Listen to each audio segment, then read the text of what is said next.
What's up, guys, ladies, gentlemen? Doing it again. Come on in. Stop scrolling. Stop. Good morning. Good evening. Good morning.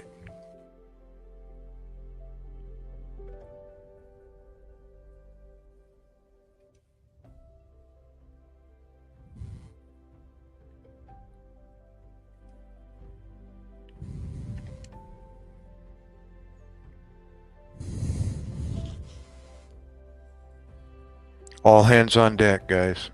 Come on in.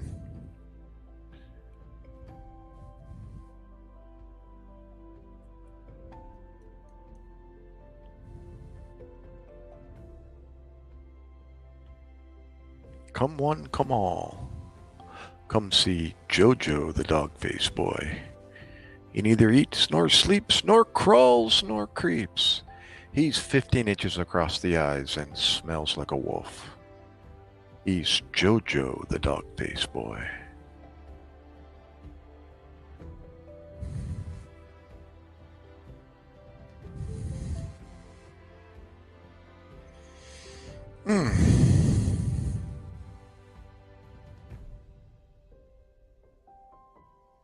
Anybody in the military out there? Oh, I see an eyeball. Who is it? Come on in. Chat. Show yourself. It's Lynn.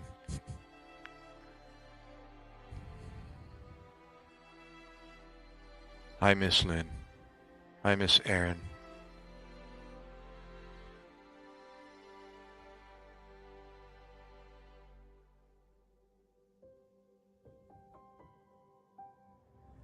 How's everything? ¿Cómo está? ¿Cómo está acá?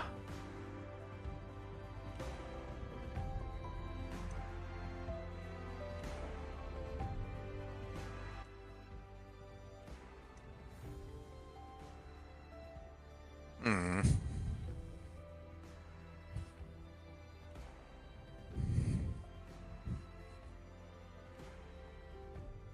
What are you doing, Lynn? Good morning. Magandang umaga.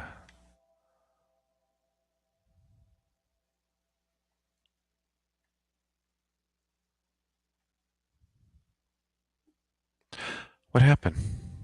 Oh, the music. I was thinking the music came to an end.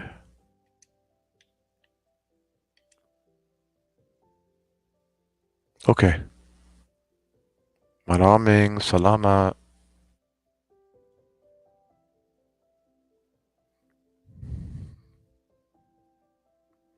Send me pictures. Oscar! Amy Chu. What's up, bro? Yeah, you can, Oscar. I don't have a gadget and I'm not on a laptop. But I'll try. Give me a moment. I got to add my YouTube channel. It erased all of my tabs, so let me try. If I disappear, Oscar, I'll be right back. Are you Filipino, Oscar? Oh my goodness, it logged me out also. Now I have to sign in to my YouTube.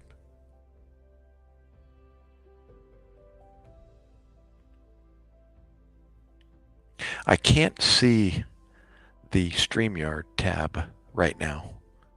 I'm backstage on my own StreamYard, but give me one moment. I'm on my YouTube tab trying to open my channel so I can find the live stream and I can give you a moderator. Okay, there it is. Doc MacKay live. Doc MacKay. Oh, what happened to the thumbs up? Don't forget the thumbs up.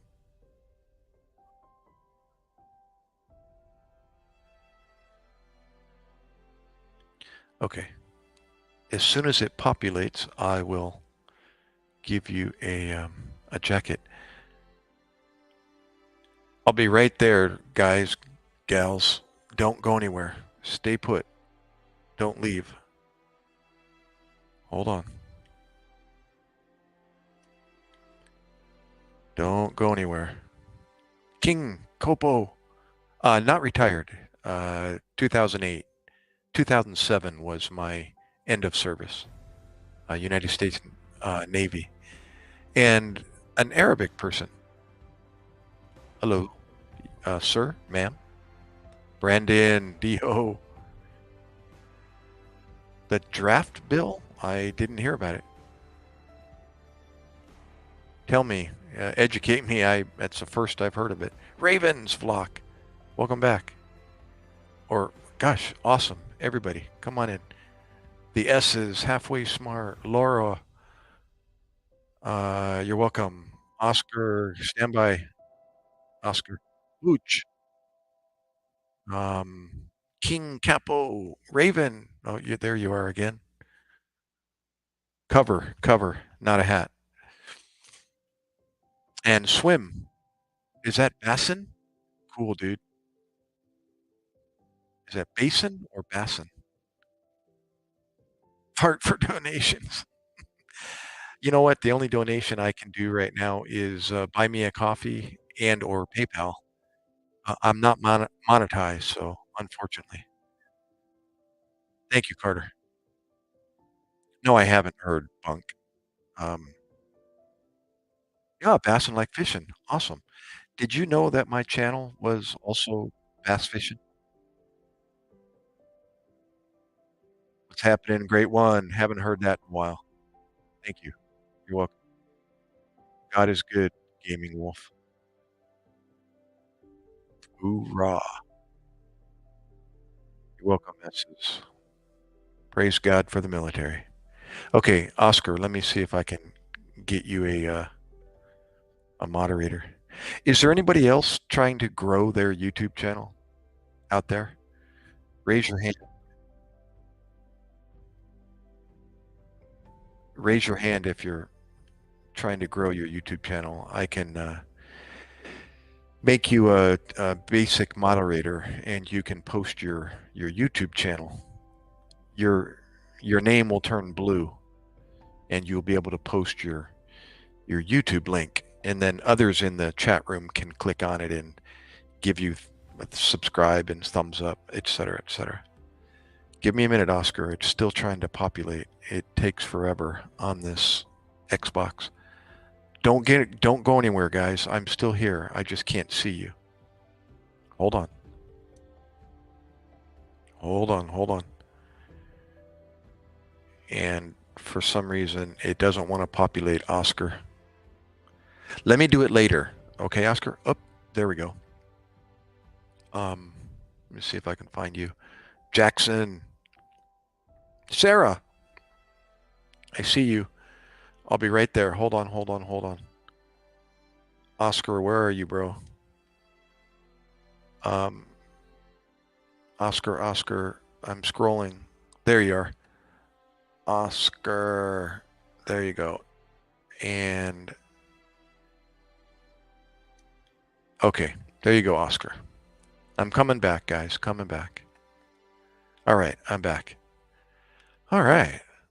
Zare Brown. Quiet day. Stayed in the house all day. Actually, I cut a few branches out in the yard. Did a few odd ends. But me, it is the S, whatever that means. Ram, let me scroll back. What games? I don't, King. I just use this for the StreamYard, for this live stream. So I'm not using it as a game device. How many Japs did you pop in Vietnam, old timer? Oh, Davis. No, that was before my time, brother. Sarah, you're welcome, Laura. You have to go, I take it. Um, most of your family was in the military, Raven? Hoorah. How about you? Did you join? If you want to give me $2, I'll take $2. What is the key to success? Know the truth, and the truth will make you free, number one. And number two, go out and teach others about the truth. There you go. Keys to success. Believe, understand, and believe in the truth. And number two, go out and tell others about it. That's the key.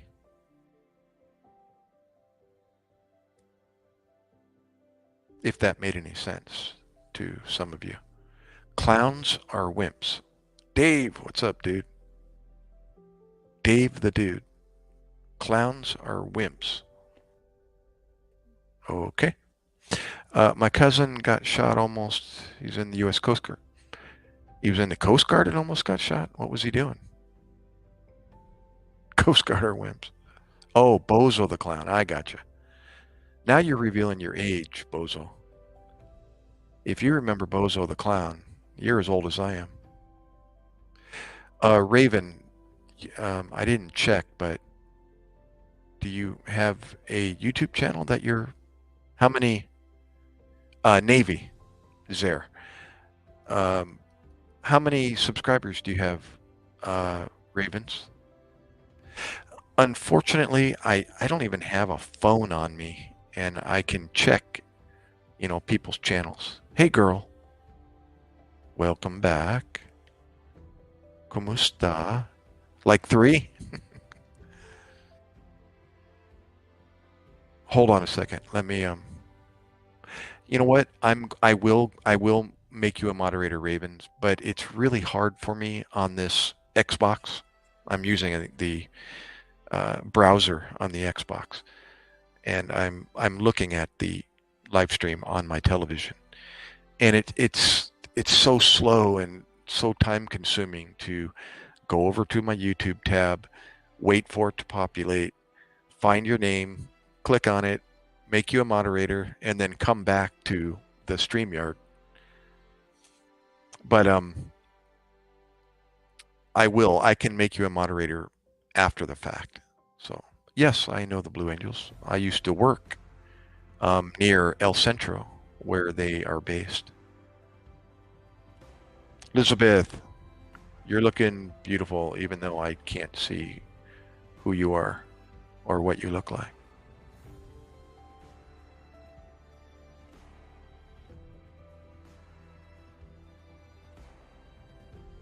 Muy bien, girl. Bueno, bueno. How I get mod? I just made you a mod, Oscar. I give you the moderator. Navy SEALs are losers. Who else, Bozo? Navy SEAL. Vets are old cowards. Oh, awesome. S's. You're going to the Blue Angel show in Virginia Beach. Enjoy.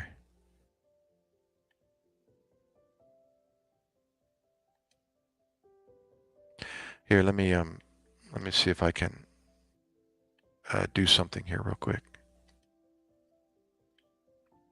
Um, let's see. Camera. Oh, you know what? I'm only in 480.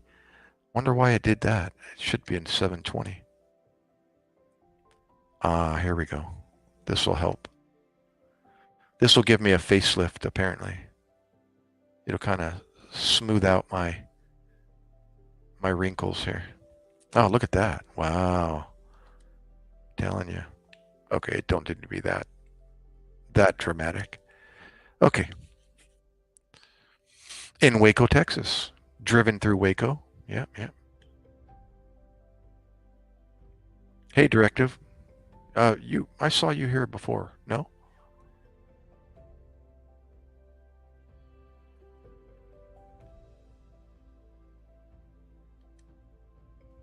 You know what you can do, Oscar?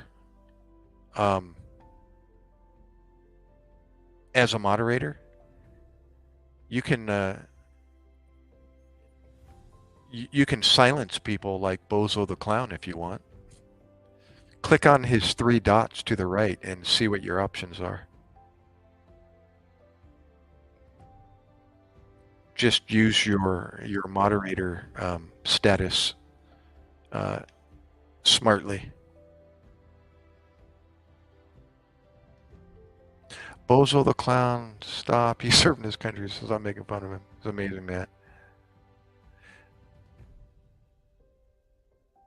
Hey, what's up, Davis? Or is that Davis? Dovis. And the Gecko. What's up, guys, girls? I am a veteran. Yeah, United States Navy, corpsman or medic. Liz, yeah, I could, yeah, you see, Girl can help me as well. I've known Girl for many years. She can, she can quiet some of these people. Oh, Angela, you're back. What's that? How are you, Angela? Nice to see you back. Well, you know what? Have you ever done any backpacking? Anybody? And eaten freeze-dried food and, camping food, you add water and it reconstitute the noodles or the rice or the meat or all of, whatever is in the package, you just add hot water. Well, an MRE is not a whole lot different. Same same difference. So you can eat. The only um, drawback about MREs, they tend to constipate you. So you got to drink lots of water, which is okay. I mean, that was one of my jobs was to make sure everybody was drinking lots of water. I have a question. Don't mean to disrespect, but did you kill anybody when you were serving? No, no, I did not. I had an opportunity. I was given. I did a patrol with a sniper platoon, and one of the snipers handed me his weapon and said, "How's your shooting, Doc?" And I said, "It's fine. Why? I can hold my own." And uh, he I kept an eye on a individual at an intersection while he was talking to our Marines, and we were providing support or cover for the Marines while they were doing a traffic stop in Iraq. And yeah, I just kept the crosshairs on this guy's chest, and um, I never got the opportunity to pull the trigger, but he told me he gave me the go ahead if he caused any harm, to our Marines or was about to or whatever. I was in the Navy 8 years, 1999 to 2007. Um, Quick question: what was my favorite part of the military, and what perks did I ever have? Hmm, Perks? I don't know. Shopping at the commissary. That's the market, the food, and or the PX. That's uh, the shopping mall on the base. Um, it was a great experience. I got to learn something about a system that I had no idea. I joined at a later age. No, I don't, Gecko. Uh, and it gave me a much greater respect for the country that I live in. It encouraged me to get out there and vote, believe it or not. And yeah, I just was taught something I didn't know much about as far as the whole military system and how it operated, and going to war actually was an eye opener as far as learning the war machine and how it works, all the cogwheels and how they move, and um, how they get 175,000 people over to a foreign country and support them. Food, eat, poop, pee, the whole 9 yards, medical, and so on. JCR, afternoon or morning for me. No, I did not. I joined when I was 36 years old, 2 months before my 37th birthday. And I got out when I was 45.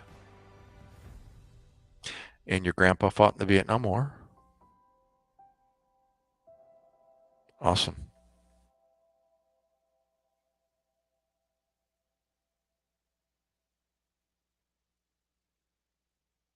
Are you scared from the Navy? That's a good question. I was scared over in Iraq plenty of times. It's a dangerous place to be trying to do your job. Um, Anybody that said they didn't have fear at one point or another, experiencing ballistics and bombs and rockets, would be a liar if they said that didn't put, fear in you. Is Call of Duty realistic military? No, nothing's realistic to being out there, and unless you're out there. It's like me trying to explain to you what it's like to be mortared or rocketed, and all you can do is picture pictures in your head or sounds from the TV or video games or movies, and it doesn't even come close. So it's hard for me to explain what it's like to be, to have a mortar land an eighth of a mile away from you. And that's close. Doesn't sound like it, but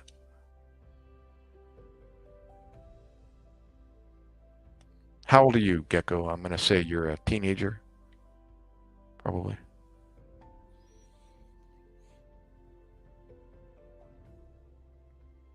The directive. Where are you guys from? Post where you're all located in this world in general. USA, state you live in, city, whatever. Doka, hey, you're back. Grandma's Folly. Did you continue in the medical field after retiring from the armed forces? Well, good question, Grandma. Um, Actually, it was the other way around. I was already in the medical field, and I brought my medical services into the military. You may not know about that, but I didn't either until I learned about this program called Advanced Pay Grade or APG school. They took my civilian experience as a paramedic and applied it directly into the military. And I chose to become a Navy corpsman or a Navy medic, providing medical support not only for the Navy but for the Marines, United States Marines. So the answer to your question is I was already in the medical field. I brought that into the military, and then I continued as a paramedic after I got out. I was a reservist initially until I got deployed, and then that was full time. But while I was doing my reserve duty, I did one weekend per month. So my employer uh, would let me go one weekend per month, and I would go work on a Navy base and provide and do the same thing, but on a Navy base. I wasn't running around in an ambulance on the Navy base like I was in the civilian world, but I provided medical support while I was on base in a building. Good to see you, Doka.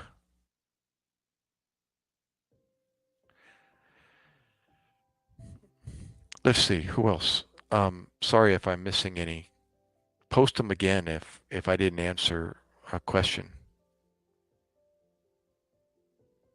Um, you're 15. I figured, Gecko. You're talking about your grandma, grandpa, your relatives, and so I figured you were somewhere around there. Utah, Grandma's Folly. Are you a grandma? Grandma's Folly? Massachusetts. Well, I'm below you 5 hours, Gecko. I'm in New Jersey. Ah, JCR. I'm supply. First duty station was Fort Bragg. He's Army. Ladies and gentlemen, we got a Army vet, JCR Spartan. And logistics, Wind Wars, currently stationed in Arkansas. Is that right?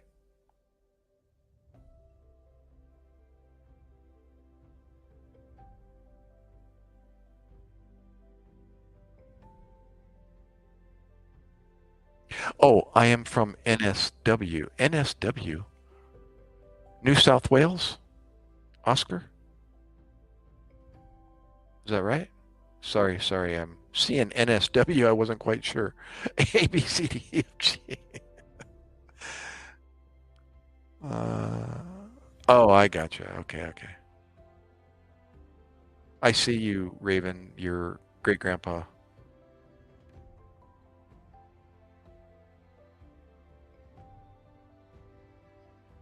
Wow, 2006. How old was he when he died?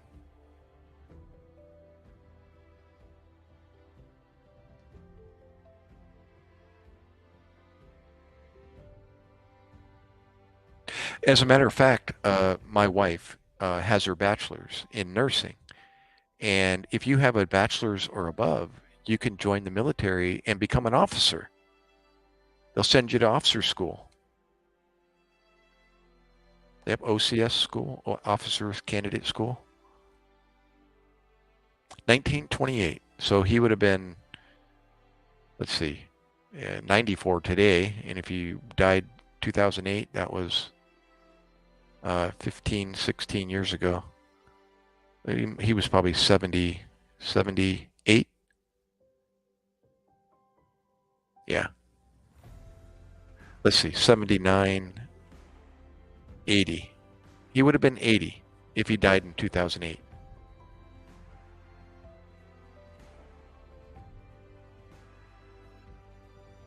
Did you enter as an officer then? No, I did not have I don't have my bachelor's. All I had was my paramedic license. And they look at your, all the, what, they look at your license from the civilian world and they see all the qualifications, all the schooling, all the credits, and then they try to directly apply that laterally into the military. And then they say, okay, we can bring you in at a higher rank, enlisted, as an enlisted officer and commissioned officer.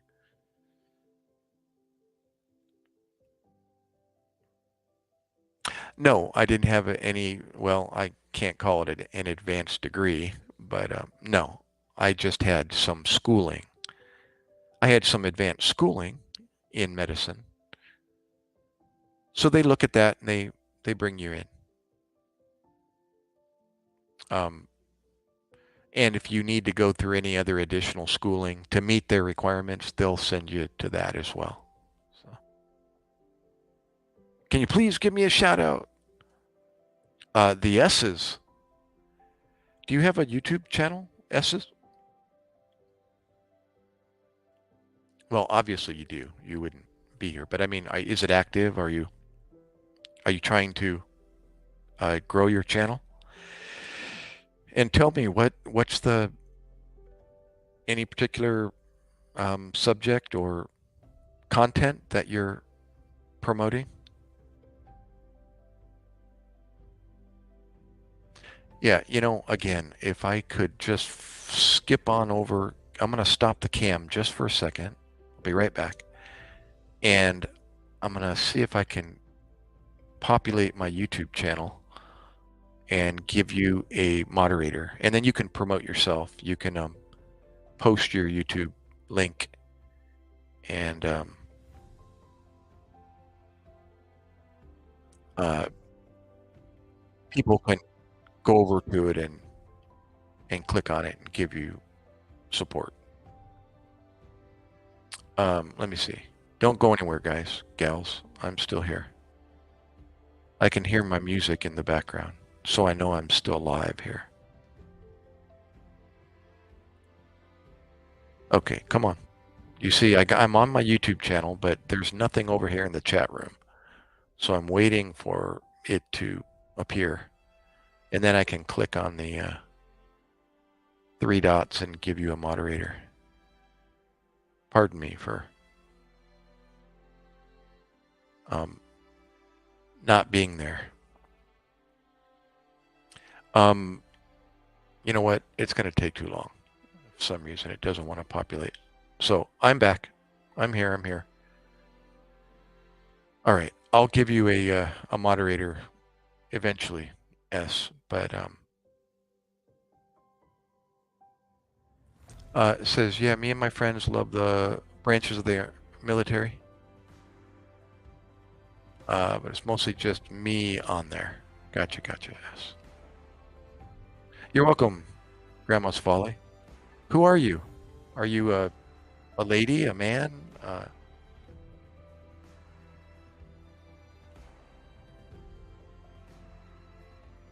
Oh, well, can I ask about what is your age range? Are you older than 42, Grandma? 37. Oh, you're a guy. Gotcha. Well, guess what, Mr. Folly? You can still join the military. The cutoff age is 42. And you say your greatest regret was not joining the military. Well, you know what? That was why I joined at your age. I was 2 months from my 37th birthday. Yep, you sure can. And now the cutoff age is 5 years more. So 37 plus 5 is 42. Well, you never know. You know what you do? You do it without telling her. I mean, don't join, but go into a recruiter's trailer and surprise the heck out of them. They're going to be younger than you, more than likely.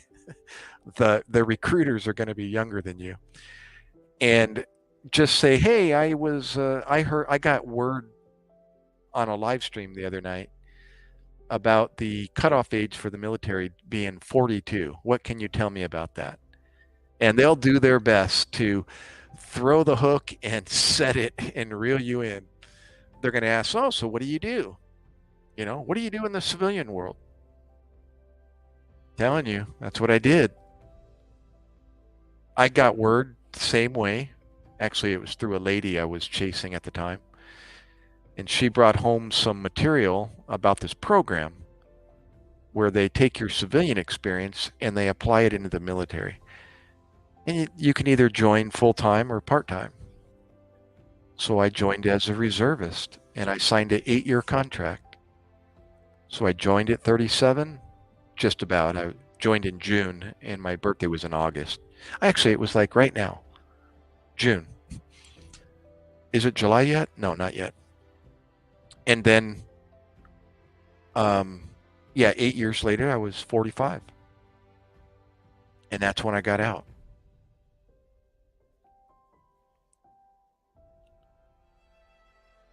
My regret now, although I still don't regret getting out when I did, but if I had a choice to change anything, I would have stayed in for 20 and got a retirement out of this.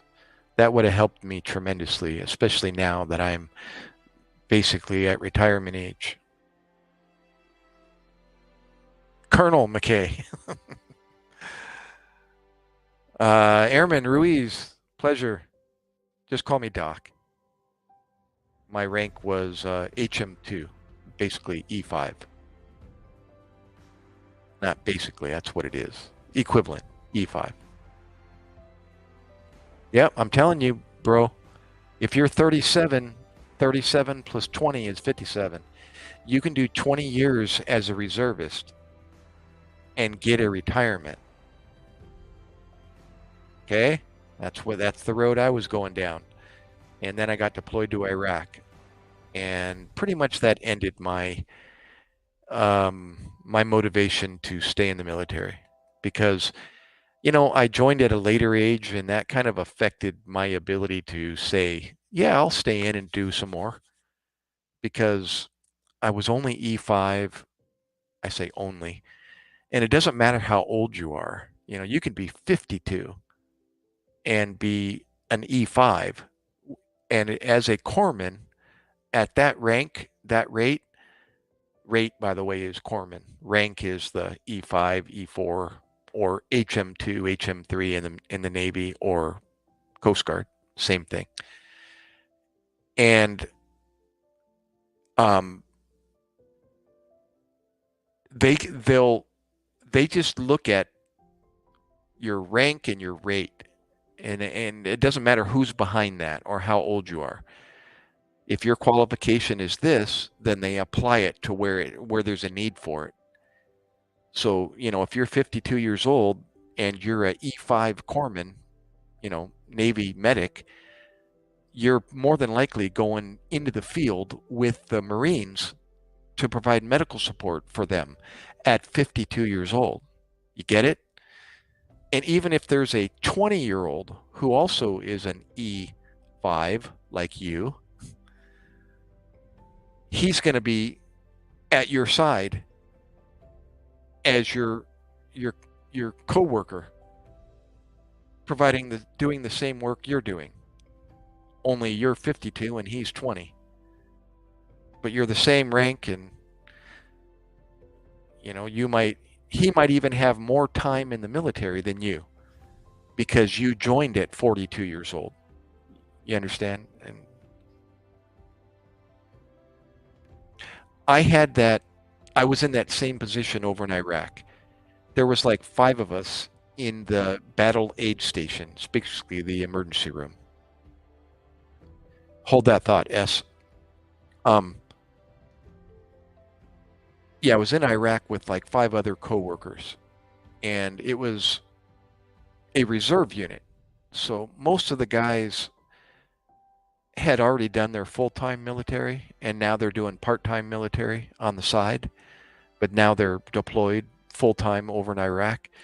They were all in we were all in our 40s, and my commanding officer was 45 and I was 42.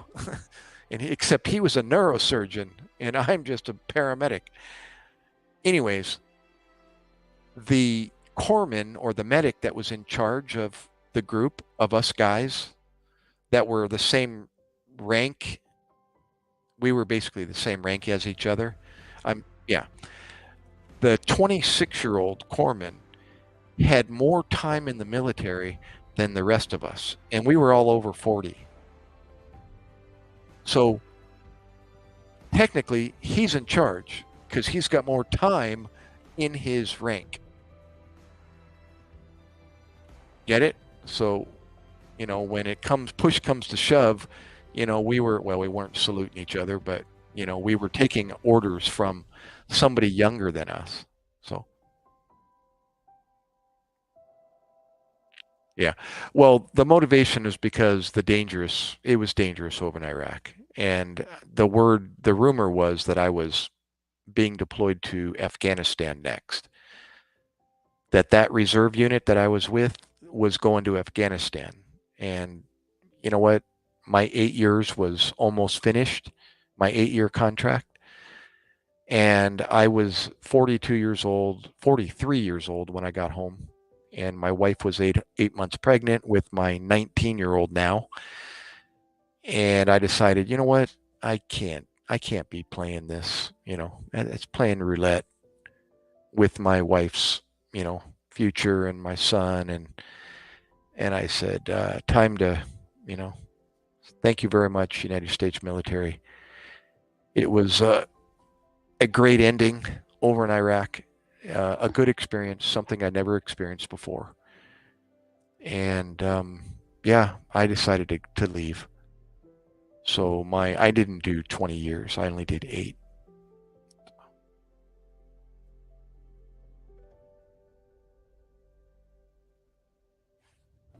But yeah, it was a good experience, all in all. Um, I wished I had an opportunity to be a helicopter squadron medic with the Navy, with HCS 5 in Port Hueneme, California, basically the central, just north of Los Angeles. And unfortunately, I wasn't able to qualify for that swimmer position. It was going to be a rescue swimmer. When I first joined, my very first muster or report into the Navy, I was interviewed by a chief, Filipino female chief, and she made a phone call and scheduled an interview for me to interview for this uh, Navy swimmer position with Helicopter Squadron 5, HCS 5. Thank you, S, for the. Oh, Directive, finally I'm not muted. Why were you muted, Directive? What do you mean muted? You don't have an audio. Let me read Grandma's here. I would have joined in 2005, but the recruiter was over the top. Plus, I heard about what was going on in Fallujah. I was terrified. Well, that's when I got home, bro. I got home April 2005. And actually, Fallujah was already done. That was 2003, 2004. But yeah, that was going on while I was in the reserves. And 9/11 had already um, happened in 2001. So everybody, the scuttlebutt, that's what we call it in the Navy, the rumors, the talk was, did you get the phone call? Did you get the phone call? And I'm asking, from my unit members, and I'm like, what phone call are you talking about? And he said, oh, people are getting deployed. They're getting called up. And I said, no, I haven't gotten the phone call. And not until 2004 did I finally get the phone call. And they found my name. And I was at work, scrubbing my ambulance actually in the morning, up in Delano, California, north of Bakersfield.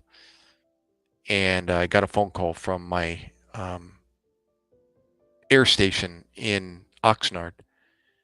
And it was I forget his rank. He was a lower ranking, younger kid. And he asked me if I was on a landline, a secure line. I said, no, I'm on a cell phone. And he said, can you get to a landline?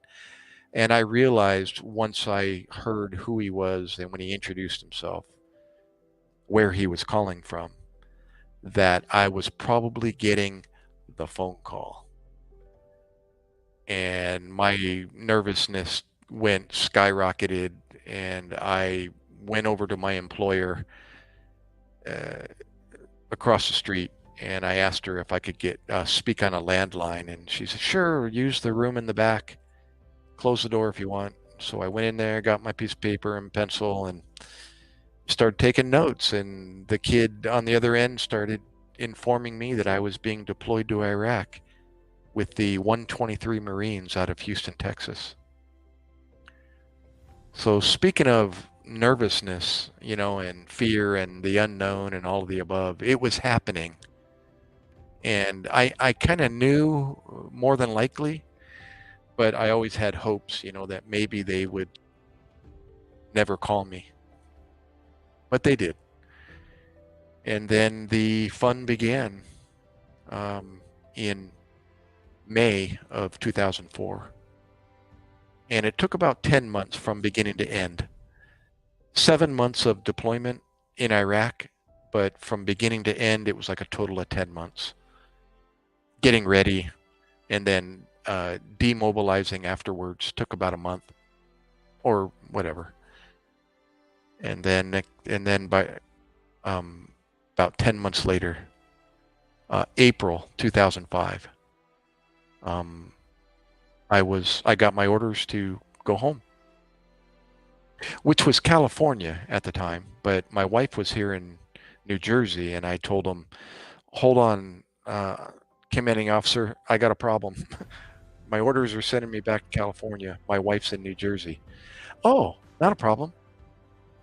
He changed my orders and typed up another copy and sent me up to Philadelphia, where I reunited with my wife.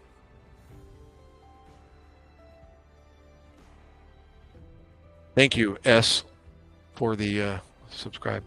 I'm in Atlantic County, 10 miles from uh, the boardwalk, Atlantic City.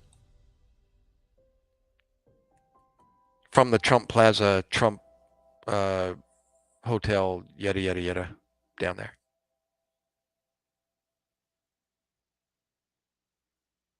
Oh, my knee's starting to. Oh, oh my gosh. Who else is still here? Raise your hand. Directive, Grandma, are you still there? Kind of funny calling you Grandma when you're a guy. Have I ever been in a Blue Angel? No.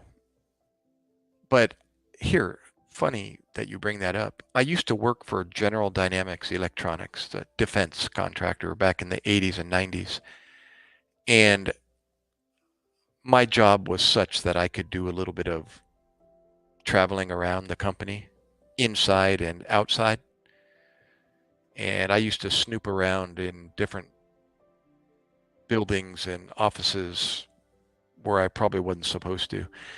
And I came across this library of, at the time, um, not 8-track tapes, but the DV, what are they called again?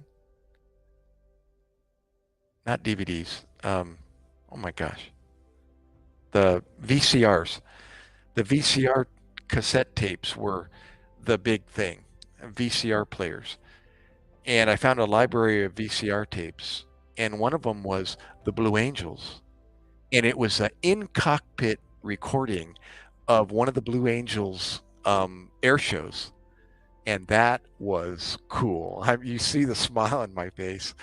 It was it was so cool that I almost wondered if I even should have it, but I borrowed it for a night and brought it home and watched it, and then secretly snuck back into the same room and put the tape back in the library in the on the shelf that I got it from. But it was the coolest. That was the closest I got to being in the cockpit of a Blue Angel. It was the lead pilot point of view with a in cockpit, multiple cameras, and they had cameras in other guys' cockpits also. So they were showing over at each other, and while they were doing the maneuvers, and the audio was the best part. You could actually hear the lead pilot's commands and their precision, you know, maneuvers while he was leading. It was so cool. You're welcome. Yeah, VHS. What did I say? VCR? VHS. It was the VCR player, right? And it was the VHS tapes. Okay.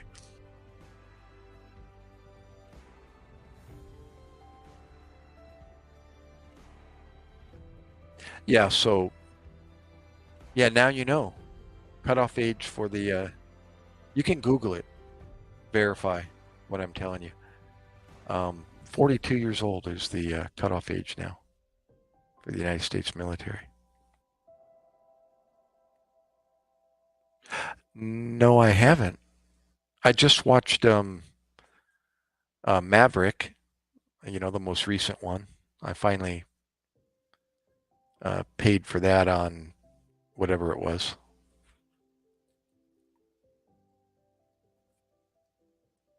That actually was a disappointment. The new, um, what did I call it? I said Maverick. No, no, no. Top Gun. Sorry, sorry, sorry. And I was kind of disappointed. It was too too Hollywoodish. The storyline was, and the it kind of went from reality, some cool footage of, the aerial footage, and then they went into kind of that futuristic um, storyline at the end, and I thought, that's kind of hokey. Oh, I'll look on it. I'll look for it. I've got Netflix, so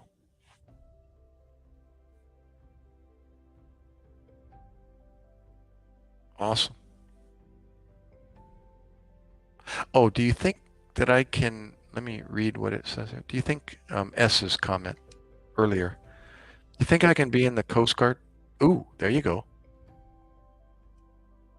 Hey, that's the Navy. That's the same ranking system as the Navy. You learned to swear from watching Top Gun as a kid? I'm sorry to hear that. Actually, just let Bozo the Clown comment. He's having fun with his internet um, keyboard and being a keyboard expert. So here, I'll take care of him. How's that?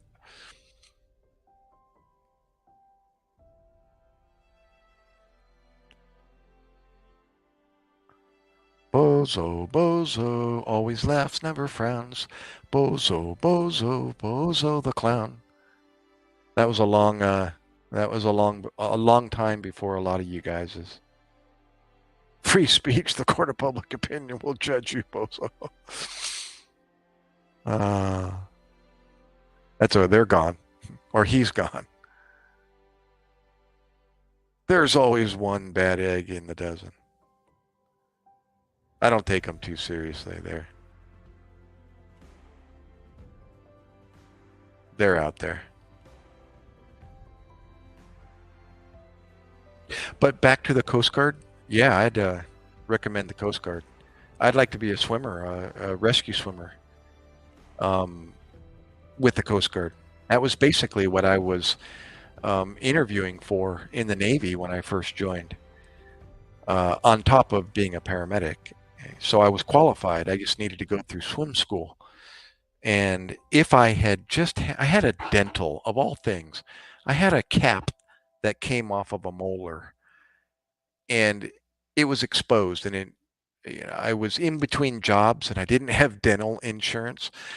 And so now I'm in the Navy, but I'm in the reserves. So health care is kind of limited in the reserves as opposed to being active duty or full time. So I wasn't able to get this cap replaced. And that was a require. I had to have that done in order for the doc to sign off my medical chit, CHIT, by the way.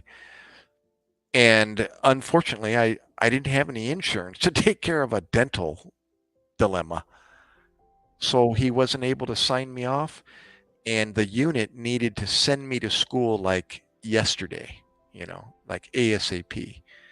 So they were like waiting for me. As soon as I got that chit signed off, they were going to send me to Pensacola, Florida, and begin the training.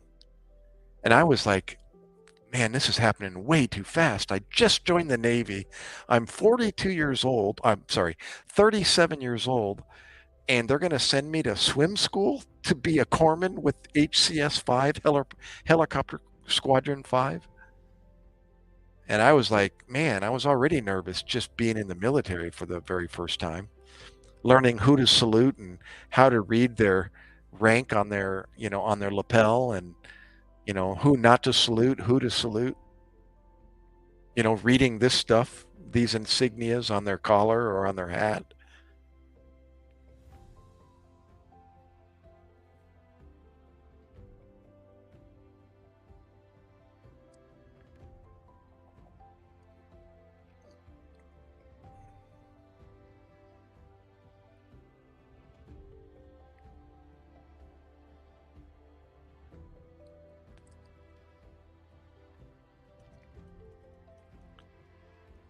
Richard Simmons. Yeah, I know Richard Simmons.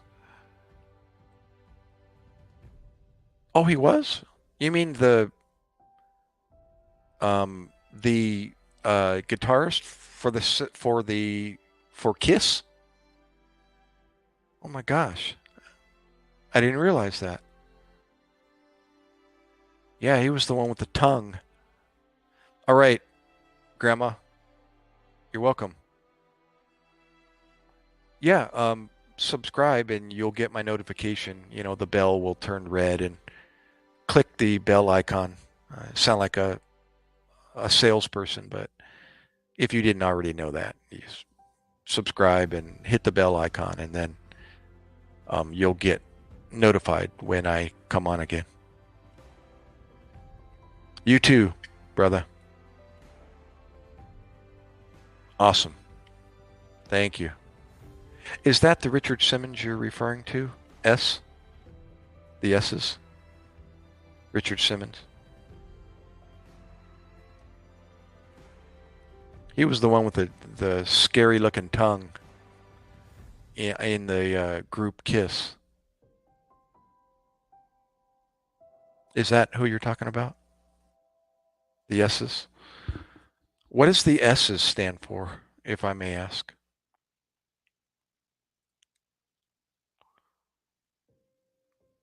Come on in, guys, gals. Don't stop scrolling past me. Come on in.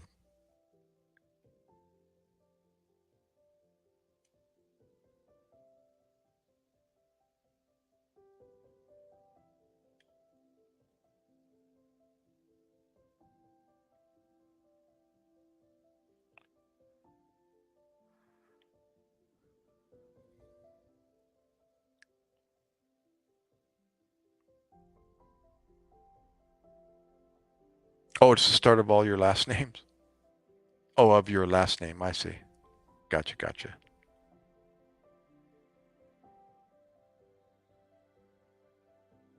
I got it.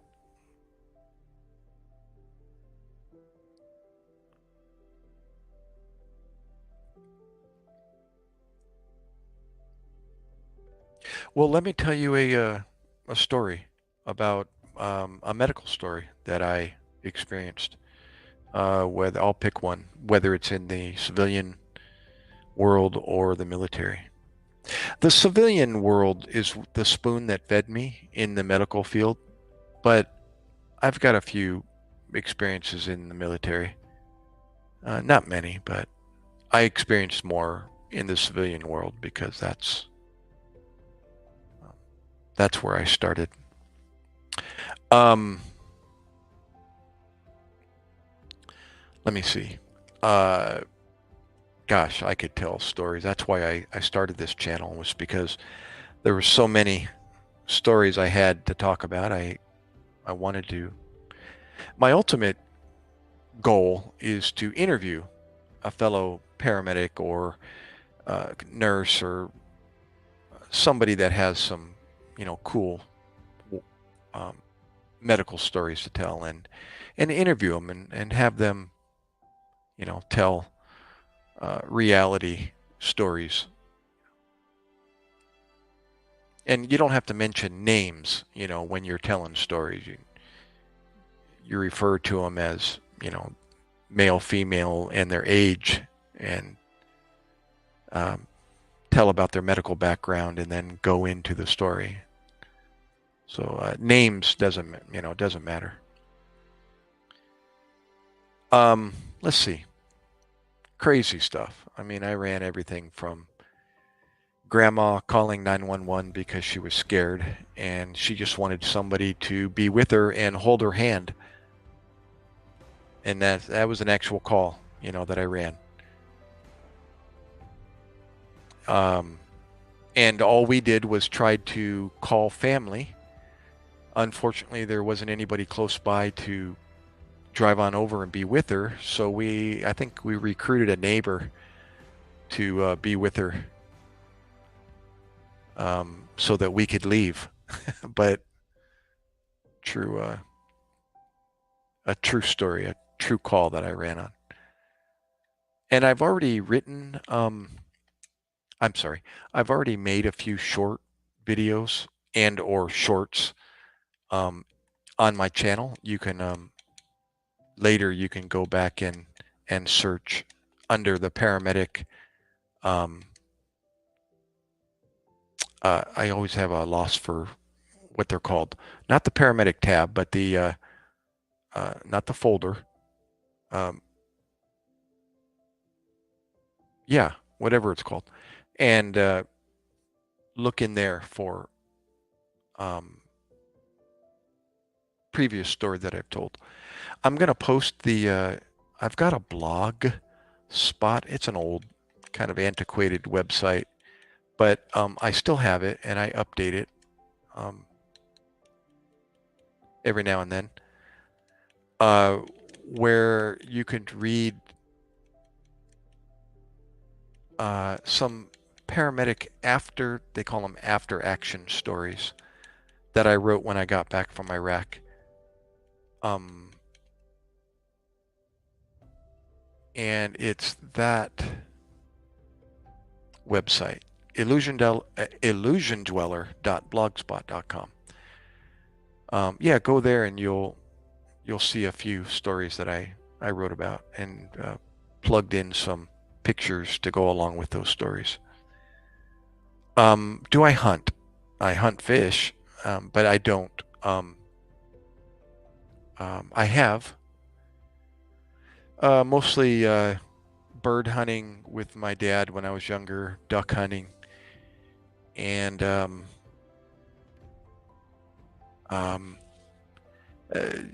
childhood memories of with my cousins in Missouri and Illinois.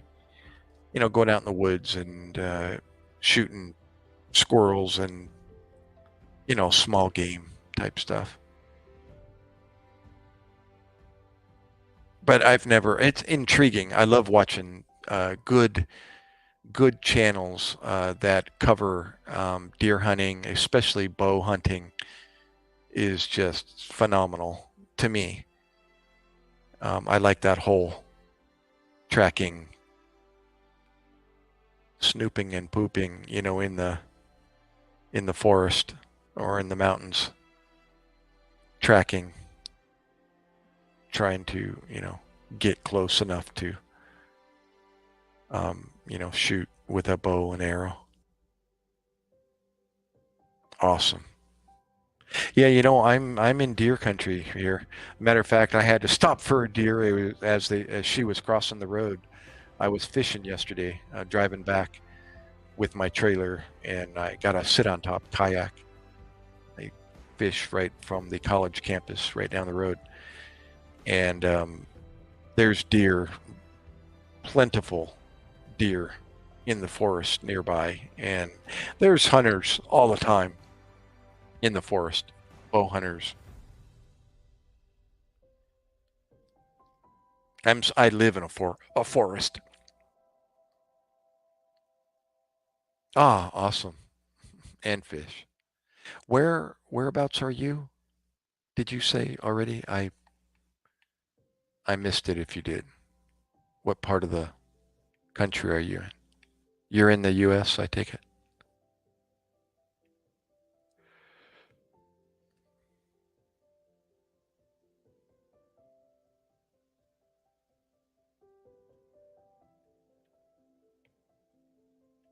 Ah, that's okay. You did say earlier you were going to see the Blue Angels in Virginia.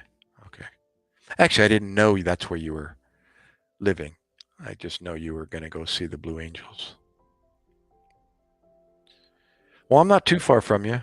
We I don't know what the water park is there in Virginia, not too far from Washington, D.C.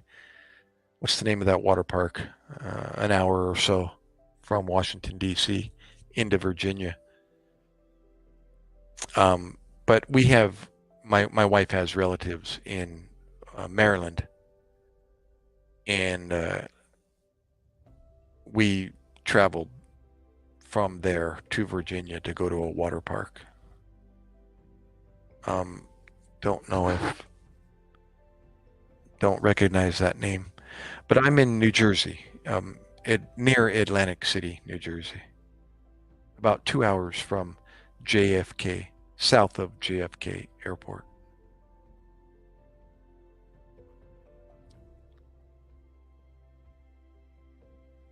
Yeah. No, it was what's the name of that water park? It had a wave pool outside and the indoor water park with the slides on the outside, and it had a wave pool. Oh, no way. Well, I was just in Wildwood. I was listening to a creation research speaker, Dr. Robert Carter. Yeah, Wildwood is like 30 miles from me. 30 miles? Yeah, about 30 miles. Great Wolf Lodge. I wonder if that was it. I'm going to say, is it about an hour from Washington, D.C.? Maybe a little more?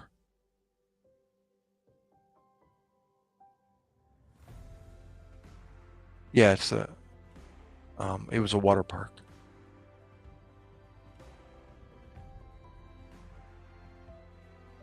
Like an hour or two from Washington, D.C.? Yeah, that might be it. Well, you know what? I lost my wedding band at that water park. I swear. I was in the lazy river. We were all in the lazy river, and I think that's what they call it. But you know what I'm talking about. The one you float in and goes around the park. And I discovered my ring was missing off my finger, and I thought, no way, are you kidding me? Well, that's gone. In a water park, lose your jewelry. It could be anywhere. It could be inside. It could be outside. It could be in the wave pool. I had no idea. Well, believe it or not, I went to the customer service or security window and I reported my ring was missing, and so they made me fill out a lost and found piece of paper and a description of it, etc. And I think it was this particular ring that I have on. And how funny that you found a ring and brought it to the front desk, because I figured, well, if there's a chance of me getting it back, it's going to be, reporting it. So I reported it, and then after the day was done and we were leaving the park, of course, I stopped by the window and said, "By any chance, did you find a ring?" And they're like, "Oh, what's your name?" And "Oh, hold on a second." And they went back and they came back with an envelope with my name and the report clip paper clip to it, and I went, "Are you kidding me?" And they're all smiles and said, "Today's your lucky day." And I went, "Oh my gosh." They found it in the filter, one of the filters of the lazy river pool. And I thought, unbelievable. And so maybe it was you. Found a ring and took it to the front desk. Isn't that something? I couldn't believe it. I thought, man, God is good.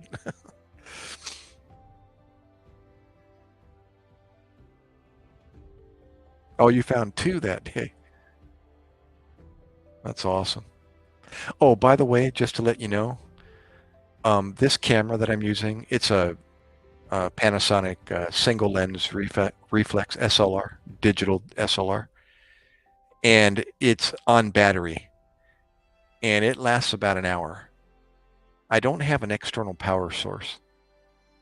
I still haven't. If there is one, I haven't found it. But anyways, and I got two batteries, so if the battery goes blank, I won't lose my audio, but the picture will go, that um, uh, the rainbow colors going across the screen. and then I'll change the battery out and I'll come back moments later. So at least there are some honest people. Yeah. As a matter of fact, this is kind of a cool little setup. When I got back from Iraq, um, I I was involved in rock climbing for 30 plus years, and I had to take anything that was on my wrist, like a watch or jewelry, off before I rock climb for obvious reasons. And so I would take my ring off, and most of the time I put it. At the time I was wearing a watch, and I would put the ring on the watch band, and then secure the watch band, and I would put the watch and my ring inside my backpack in the top pouch, the zipper pouch, and that's where it would be every time I went rock climbing. Afterwards, I would take it out, put my watch on, and put my ring back on. And one day when I checked, my ring was the wristband was undone and the ring was gone. So I lost it. It was a gold wedding band. And then I came here to New Jersey and we went to the mall and decided to replace my ring. And I bought this. It's like, I don't forget, what is that metal called? Not titanium, but uh, it's not white gold. It's whatever that abrasion resistant metal is. Maybe you can help me. Maston Diagno.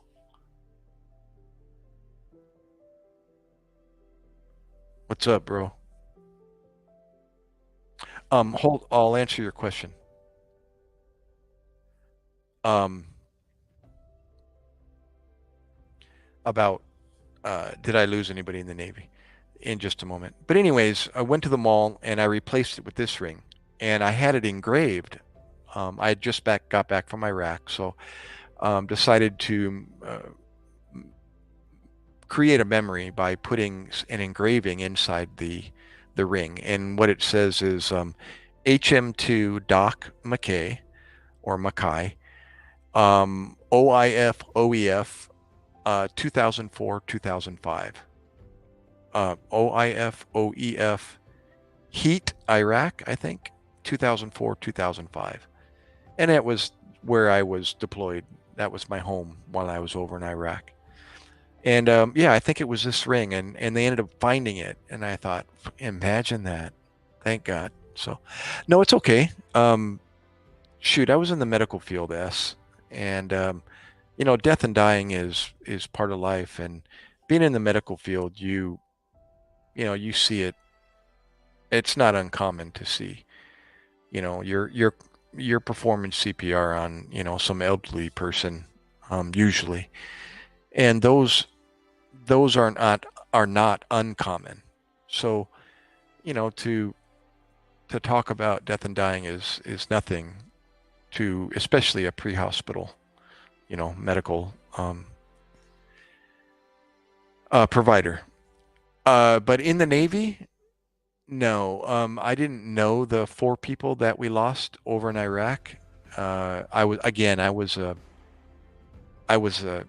corpsman, a Navy corpsman in the reserves, and they literally will take corpsmen's names out of a hat, not literally, and assign the corpsman to different medical reserve Marine Corps units throughout the country, unless you are part of that reserve unit, and that's your drill station every month. That's who you drill with. But that wasn't the 123 Marines were in Houston, Texas. Doc MacKay was in Oxnard, California. So they needed support at the 123 Marines. So they took my name and put me with the 123 Marines. So I didn't know those guys. I actually just met them when I arrived at 29 Palms Marine Corps station in California.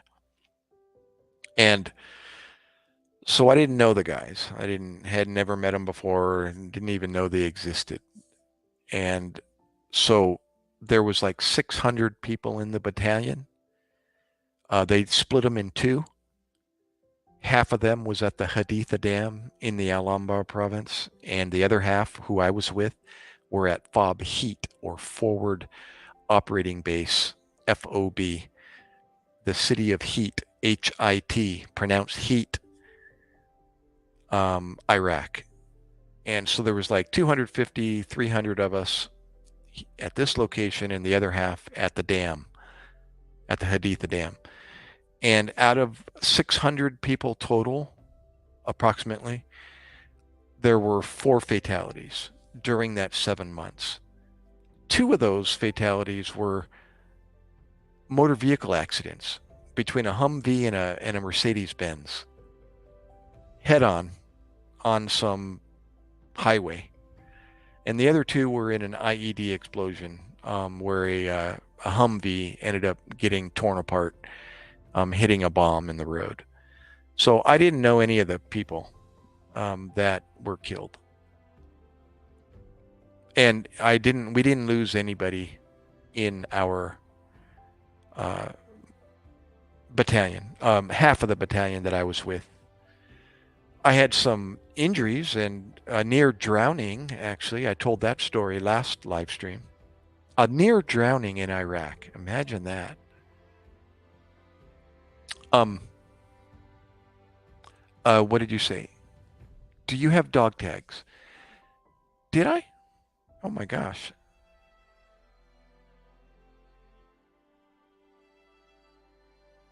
Gosh, you're asking me a question. I was issued, I can show you some memorabilia from Iraq. Hold on a second. My ID cards and the, um, hold on one second. Let me go get it.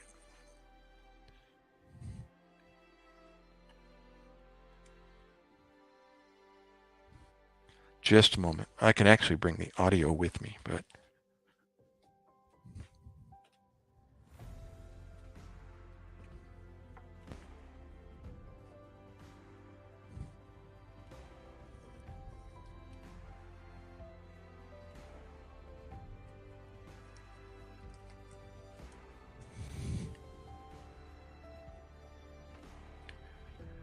yeah, I think I did this last time.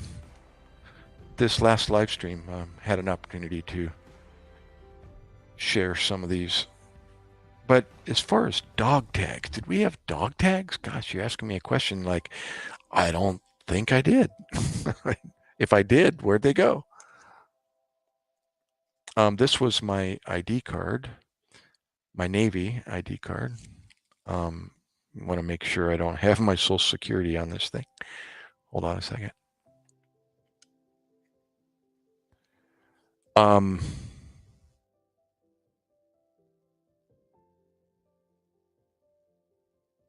It's a Jiva Conventions ID card.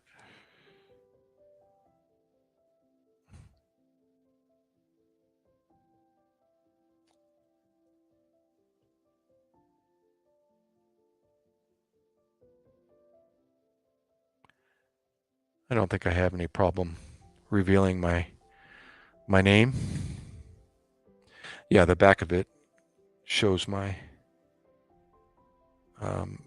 some personal information. So, and these were the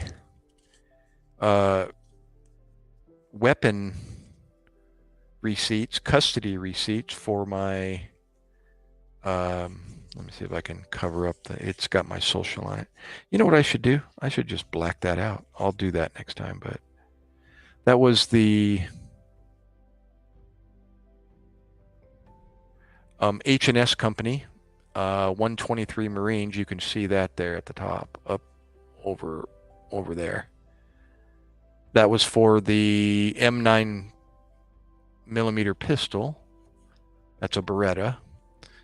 And then eventually they issued us M16s, and that was the receipt for the M16, the weapons receipt. And veterans card. You get that after you come back and go to the VA department and they issue you a veterans card. I got to get a new one. That picture is almost not legible anymore. Um, well, Smith and Wesson has been out forever, way before my time. But Smith and Wesson, they didn't, they don't, military doesn't use that I know of, Smith and Wesson. Um, yeah, so that's my ID cards. And then there's one more I want to show you. It's pretty classic. I actually didn't realize that um, I had the the weapons receipt that I showed you. I kind of forgotten about those and didn't remember where I placed um, that or those. And then there was one more that was with those weapons receipts, and it's this Department of Defense Geneva Conventions identity card. In the event I was captured or taken prisoner and yada yada yada, and that actually gives instructions to the to the bad guys as to how to treat me. But yeah, so much for that. You think they'd actually read this if they could actually read? But let me see what information's on here that. But that's the coolest one right there.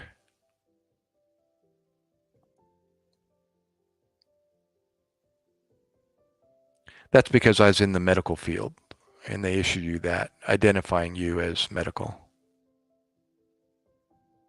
And then the back of it. I'm just looking at the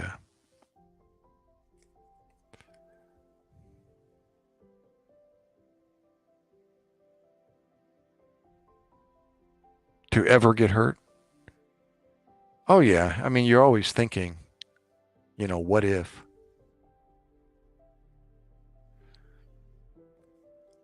But I was very fortunate. I didn't receive any injuries or lumps, bumps, or bruises. Um, I got in trouble twice while I was over there. I'm not happy about that, but it happens to you no matter how old you are. I felt like I was in the principal's office twice when I was over there.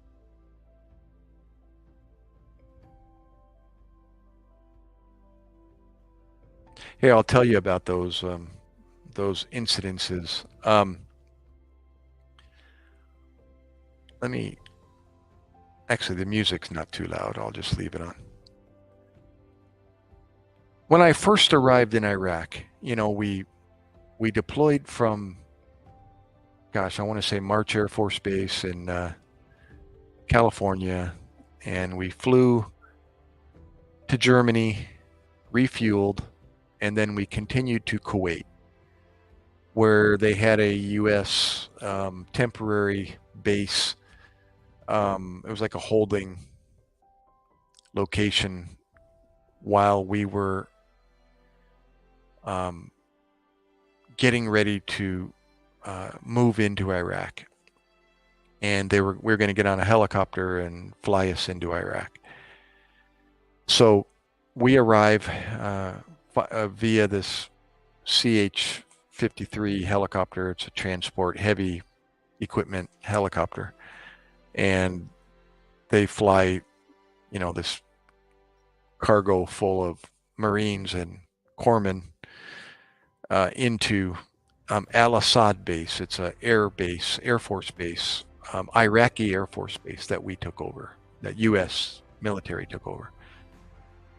So we fly into Al-Assad base, and then we get trucked to our FOB, which was about 20 miles away. I want to 20. I forget how far it was. And it was literally a circle on the map. about a quarter of a mile off the Euphrates River. And if you walk around the perimeter of this base, the barbed wire around this base, 8 times, if you walk around it 8 times, it's 1 mile. That's how small of a circle that I lived on for 7 months. Literally inside barbed wire, walking around like a caged animal. The Marines figured out if you walk around it 8 times, that equals a mile. So, they're all in their fitness, so they want to know how far they're running. So they figured out it was an eighth of a mile. Anyways, so we just get there and find out where we're going to be sleeping. And we were inside of a building. I wasn't a line corpsman. Um,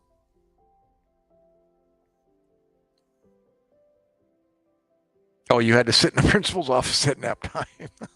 I love it. Yeah. So, anyways, we get to where we're going to be residing, our home for the next 7 months. The line corpsmen were out in the field. That's what line corpsman is. They're out on the line and they're in their vehicles and they're literally living most of the time on the ground or in their vehicles. And when they did get the opportunity to get back to the base, then they could they could do that. But most of the time they're out in the field. Well, I wasn't out in the field. I was back at the base. I was a BAS corpsman, a battle age station corpsman, basically a very primitive emergency room. And so we're cool. I'm reading your principal's comments. So, anyways, we just get there and we're doing some construction on the building and the room that we're going to be residing in and sleeping in. And I was, again, I'm an outsider and I'm not a normal corpsman for this unit, but so I'm pretty much just doing what I'm told, asking a lot of questions. What do you want me to do? What can I do for you guys? And they're doing some construction. We have access to electricity and some power tools that are on the base, and including a power saw and a drill and hammers and nails and wood and so on. So they're reinforcing the windows and they're building shelves for the medical supplies, and Marines are filling sandbags, and there's tractors and backhoes putting dirt inside of these barriers called HESCO barriers, and it's all for reinforcement and protection to provide a barrier, from danger. And so you got a picture, I'm wearing this cover. This is actually the cover from Iraq. It's a Marine Corps. Even though I'm Navy, I'm able to wear the Marine Corps working uniform when I'm with them. Navy insignia up on the hat, but it's a Marine Corps hat or cover. So I'm in this uniform with my blouse and my pants, my BDU, pants and boots. And I've got a 9mm on my left leg. I'm a left-handed shooter. I'm right-handed, but I'm left-handed shooter. And we weren't issued M16s yet, but I had the 9mm in a holster on my left leg. And I didn't really secure it and figure it out, make it good to go while I was on patrol, when I was actively walking and patrolling. And I found out the hard way. When we were doing construction and hammering nails and walking around and, doing stuff, the holster tend to kind of flop around, and it wasn't like secure on my leg, and it would kind of move and shift and rotate on my thigh and end up in my groin almost. So I realized, okay, I got to do something about that. Well, in the meantime, I used to. We owned dogs growing up. I grew up with dogs, but when I became a daddy and a husband, I just decided not to. I never had the facility for a dog, the room that I wanted for a dog, and now I do, but I never got one. So, anyways, so I'm on my hands and knees and pounding nails and operating saws and hand saws, and this 9 millimeter is getting in the way. And in the military, you learn early on, you never leave your weapon more than 3 feet away from you. Never. No, I've never. I used to date a girl that lived on a farm. Used to visit and help her out, move the sprinklers and the and feed the animals. But uh, so I'm doing this. I'm pounding nails, and this 9 millimeter is getting in my way. So you never leave your weapon, more than 3 feet away. And I mean, that's grilled into you from the beginning. And I knew that. And you're always conscious about, where your weapon is and, keeping an eye on it and so on. And I decided to take it was a belt, like a harness, around my waist with the holster on my leg. And I decided to take it off and set it down next to me. As long as I was within 3 feet of it or, within reach of it, I'm okay. It's okay to take it off. You just can't lose sight of it or lose touch of it. Well, somebody asked me for some nails or something, and it was over there about 15 feet away. And I turned around and I walked over to go get it. And when I came back, I went, I think I handed whatever it was to the person that wanted it. And then I went back to my position, and my weapon was gone. My contact's blurry. Oh. And I just sat there and I looked, you get that look like, wait a minute, it was right here. I'm sure it was right there. And so, you step back and you're kind of like, okay, am I in the right place? Am I overlooking it? It's got to be here. It was right here. I know it was. And it was gone. And I thought, you got to be kidding me. How could my weapon be gone? And in your mind, you're starting to get nervous and you're thinking, no more than 3 feet away, no more than 3 feet away. And I was more than 3 feet away, and now it's gone. It couldn't have happened, but it did. And, you're looking at the big picture and you're like, well, there's no bad guys around. It's all people that you're working with. And so, okay, who's got it? This isn't funny. And I couldn't find it. And then I had to take it to the next level. And that is, now I got to report it, obviously. And my first class petty officer, I'm second class, at the time. My first class is right there. As a matter of fact, his name's Arocha, HM1 Arocha. Arocha's standing right over there. So I walked over to him and I said, HM1, got a problem. And he's like, what's up? And I told him.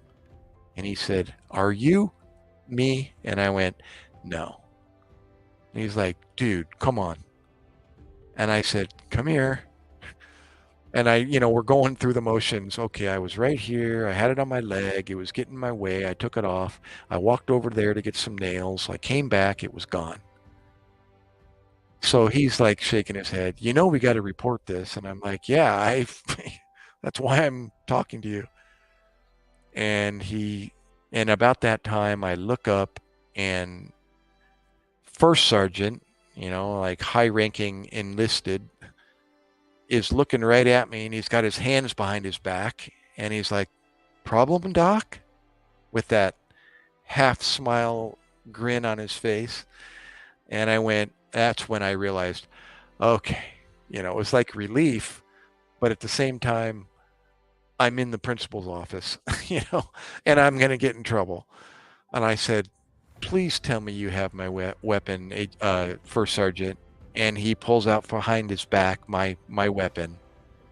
And I just went, thank you.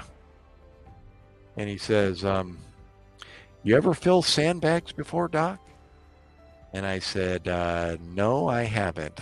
He goes, well, come with me. You're about to learn. And so, no kidding, I got assigned to fill 50 sandbags, 50, and they're like 3 feet high of dirt and sand, and they already had a pit designated for sandbags in the back of the fob. And I got down in this pit with a shovel, and he demonstrated how to fill a sandbag so high and leave room so you can wrap it together and put a tie wrap around it and cinch it shut. So, hi, Lynn. I see you. Thank you. And he goes, however long it takes you, Doc. I want 50 sandbags, and the mortar pit is building their mortar pit, and they need sandbags. So when you're done, you're not done just filling them. You need to carry them over to the mortar pit. And those sandbags are, they're heavy, like 50 pounds a piece or thereabouts. Maybe they're less, but and it took me 6 hours to fill 50 sandbags. It was 113 degrees. And he told me, listen, First Sergeant, at least he was concerned. He's like, you're a doc, so, don't kill yourself. Be careful with the heat. Do whatever you got to do to stay cool or to stay safe. But whatever it takes, fill those 50 sandbags. So it took me 6 hours through lunch and dinner. And they actually brought me out lunch and they brought me out dinner. And I got to eat down below under the dirt in a hole in the mortar pit that they were building. Like when I figured out how to get 2 sandbags on my shoulders simultaneously, which wasn't easy, and walk them over to the mortar pit. And while I was there, I took a break and I would go down below, and they had Gatorade on ice in a cooler underground in a little fort. And I got to eat down there and drink and get in the shade and stay out of the heat. But yeah, that was the first time I got in trouble. Oh, not a problem. Yeah, I hope your parents just say yes. Your parents know you're here. Okay? Because it's a YouTube policy.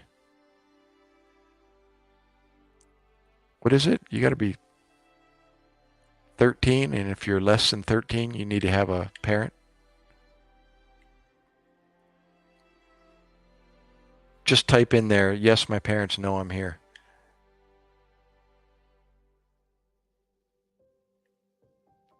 Anyways, so good.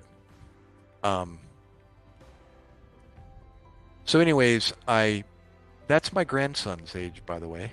I have a 12-year-old grandson and a 6-year-old granddaughter. That my daughter's children.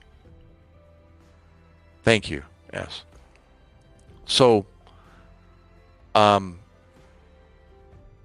what was I saying? Um, oh, I got in trouble. That was the first time I got in trouble at the very beginning of my deployment. And then the second time was at the very end. And, I'm 42 years old and I know better. Both things I did wrong, I knew better, but I did it anyways. And the second time, we were going home. We were literally in the truck going through the process of going back to the United States, but still in Iraq. And then we went to Kuwait, just like we came in. We were just reversing the process.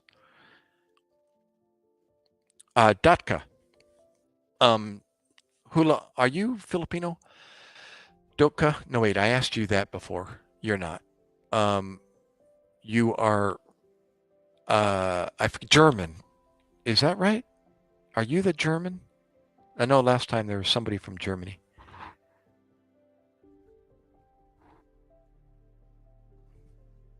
Georgian. I'm sorry. You do. I do remember. Um, how old? Take a guess, Doka. How old am I? You could do the math and probably figure it out. Let me tell you the numbers again.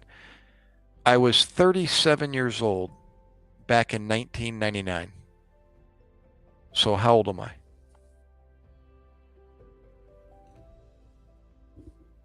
Or you can guess. You'll probably be close. Let's see, 99, that was 25 years ago. Yeah. So 25 plus 37 is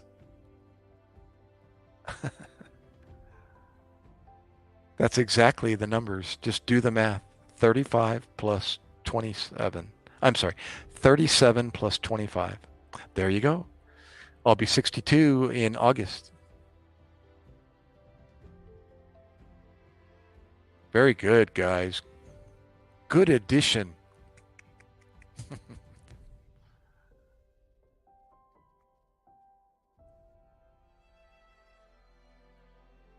Um, oh, when I was coming home, we're in Kuwait, right? We're egressing out of, um, we're, we're demobilizing. Going there was mobilization. Coming home is demobilization. So we're in Kuwait, back at that same temporary base. Um, thanks, Oscar.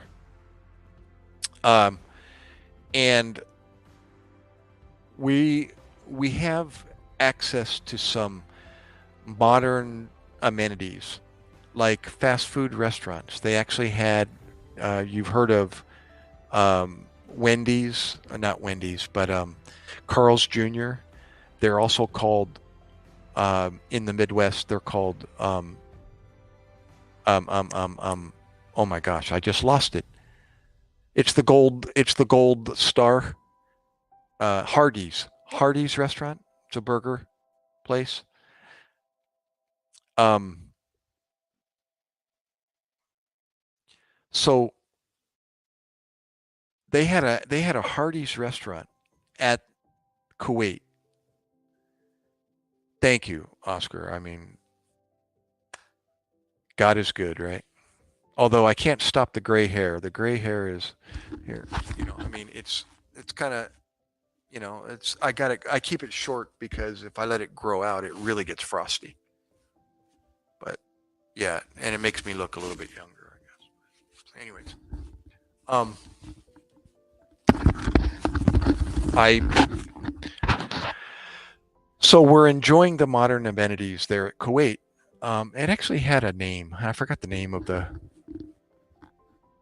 They didn't call it Bob, or maybe they. Anyways, so we're having burgers. We have an ability to get burgers at Hardee's. They have a coffee. I think they had a coffee bean where we could actually get, um, coffee, drinks, and they had some souvenirs and yada, yada, yada. So we could, it was like um, eye candy, for those going back to the U.S. And one of the other shops they had there, um, thanks, S. Um, one of the other stores they had there was a T-shirt shop, and they did printing, they did embroidery and printing. And so we were there for a couple days, 2 or 3 days, whatever, before we got on an airplane and we started flying home. And I decided I had this design that I wanted. Oscar, I'm not monetized, but you can go to my YouTube channel, and in the description, it has Buy Me a Coffee. It's a place you can donate, and or my PayPal account.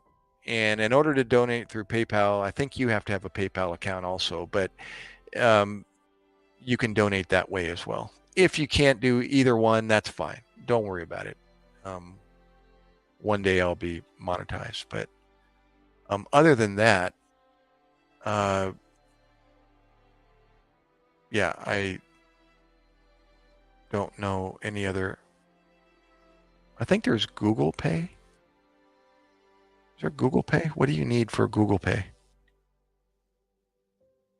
Yeah, thank you, though, Oscar. Um, I I decided to get a T-shirt printed up, embroidered. You know, I have it. I'm trying to remember what T-shirt it is.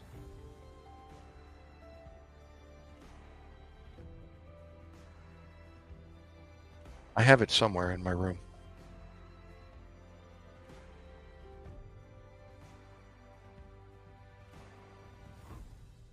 And I had everybody sign it. I have it. It's down in the basement, I think. So anyways, uh, they gave me a time that it was going to be done. And I had to figure out, I'm just telling a story about Iraq. When I got in trouble, uh, young the S's asked me a question, so I'm telling about uh, when I was when I got myself in trouble over in Iraq. So I'm waiting for this T-shirt to get finished that I designed, and it was an embroidered T-shirt. And they said it was going to be done. It was going to be available at 7 o'clock in the morning when they opened the next day. Well, the next day we were leaving, and we weren't leaving until like 9 o'clock a.m. So I got up as early. I set my alarm, I remember, and I wanted to get over there. It's in walking distance to this T-shirt shop at when they opened. I think it was like 6:30 in the morning. So I thought I had plenty of time. I could do this. So I went over there. They opened up. I think they took a little while to open. So it was like 7 o'clock now. And our roll call, they call it a muster in the Navy. Muster was at like 8:30. And so I'm like, come on, I got to get this done. I got to get back. And they didn't open till like a half an hour later. And so now I'm, half an hour into it. And finally, they tell me, oh, our shipment hasn't arrived yet for the morning. And I thought, oh crap, you know, no, no, no reason to get in trouble over a T-shirt. So I was about to just, thank you anyways. Don't worry about it. I paid $20 already, but I was willing to lose the $20. So I didn't get in trouble. And so there, I waited and I waited and waited, and I kept looking at my watch, like I got to get back by 8:30, got to get back by 8:30. And I was pushing it this close. And I got my T-shirt, and I literally ran back. And when I got back, they were already lined up for muster. And guess who was missing? Yeah, I was missing. And this isn't funny because, I mean, this is called AWOL, you know, absent without leave. And, you get in trouble big time for stuff like that. Well,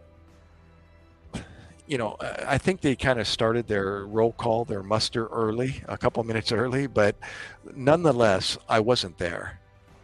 And all right, S's. I'm just actually finishing my story, but yeah, I ended up getting put. I actually had a military police officer assigned to me when I was in Germany during the refuel going home. And I was assigned the work party where I had to do physical labor to help load and unload the plane. But in the airport in Germany, I couldn't go anywhere. I had a military police, Marine Corps military police assigned to me at the airport, and I couldn't leave his side. Yeah, muster, not mustard. um, muster is muster. It's roll call. It's where they, do a roll call, like, in a classroom, make sure everybody's accounted for, everybody's there. You'll have to look up the origin of the word muster, muster. But it's roll call in the military. But thanks, S, for all the questions and allowing me to talk. Pleasure talking to you. And thanks for the subscribe and yeah, leave a comment on one of my videos or on this live stream, or it helps out. But see ya, young man. Change, Doc. Change what? Change my shirt?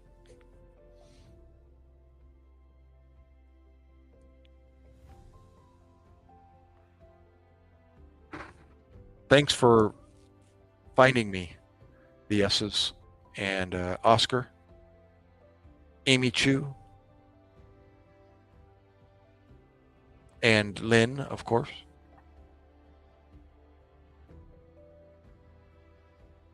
Awesome. Yeah, I hope. I don't know if I'll be live streaming tomorrow, Oscar, but look for me. You'll get the notification um, if I do.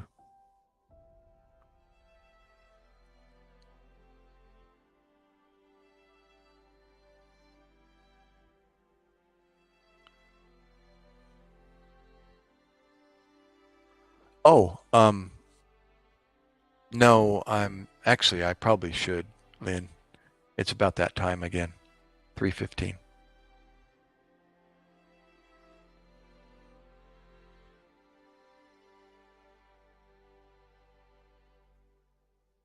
What are you doing, Lynn? You too, S.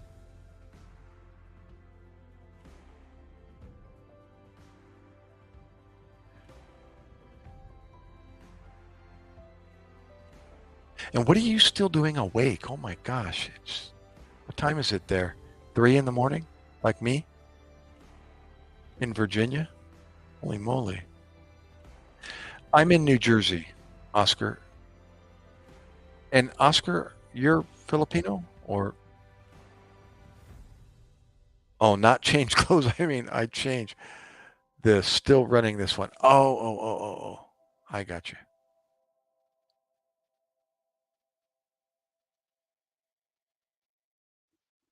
You're always working, Lynn. There it is again. No NSW. Um, I'm sorry, NSW. Oh, that's right. You told me already. Is that New South Wales?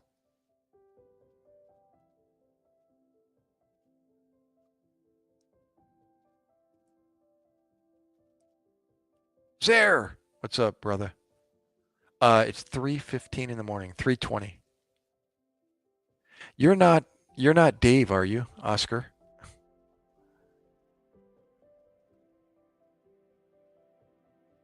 There's another um, gentleman from South Wales.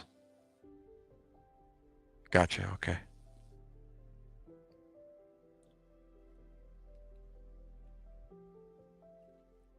How about you, Zaire? Or is that Zaire?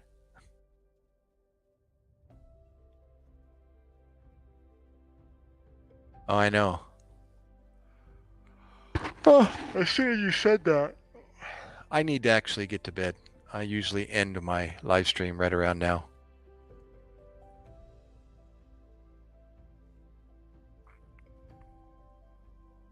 Oh, my contact's getting blurry. This left one this time.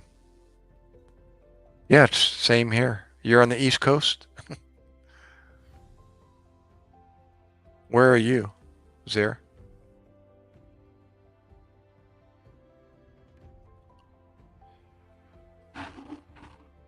South Jersey for me.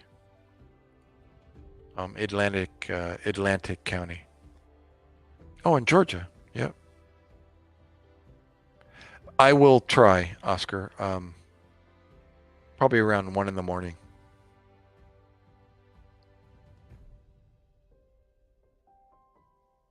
And it's what, 6? No, it's what, 8:20 in Wales?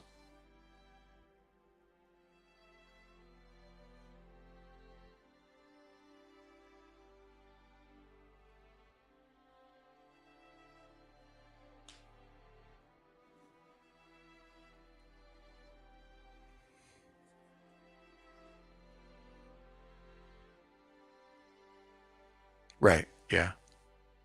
Oh, wait, it's not afternoon there. It's only like 8 in the morning.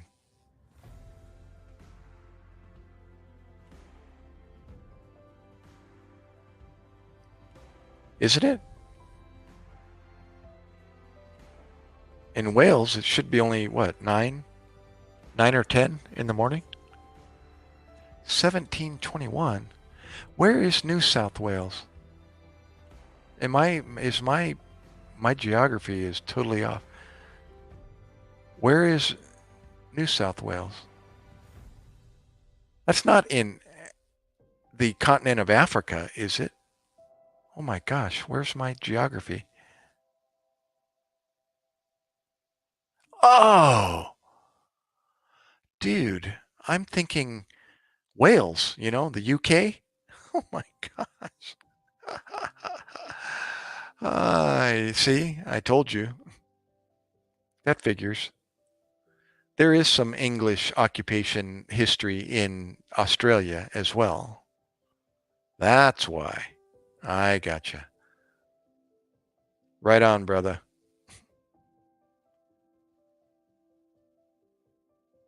Or mate, I should say.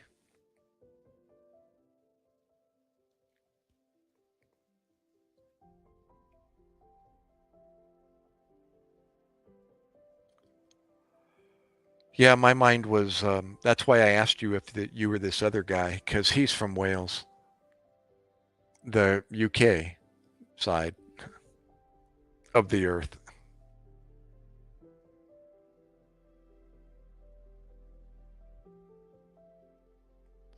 Isn't New South Wales, yeah, um, in Quasiland? Are you really right now? You're on a road trip? Oh, too cool. And you're actually participating in my live stream? Oh, Queensland. Okay, okay. Isn't there a Quasiland? Quasiland? Where's Queensland? I mean, not, I know where Queensland is, but where's Quasiland? Or is there a Quasiland? Yeah, what? Anyways, you're stimulating my brain. That's good with geography. You're on the west coast of Australia, is that right? Or west side of Australia? All right, Zer. Later. Thank you for finding me.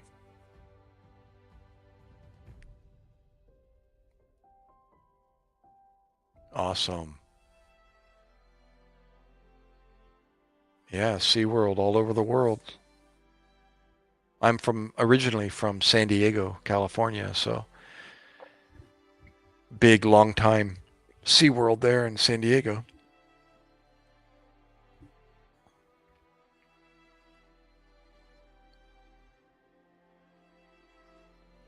Awesome.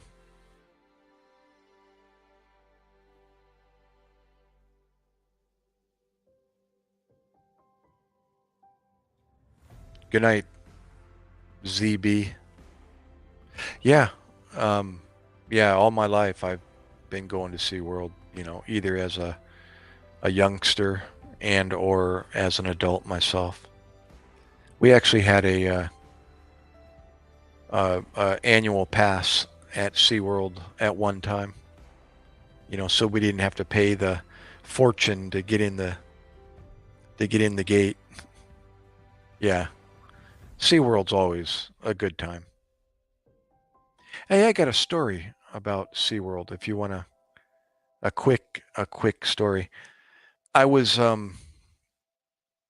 me remember, was it my first or second?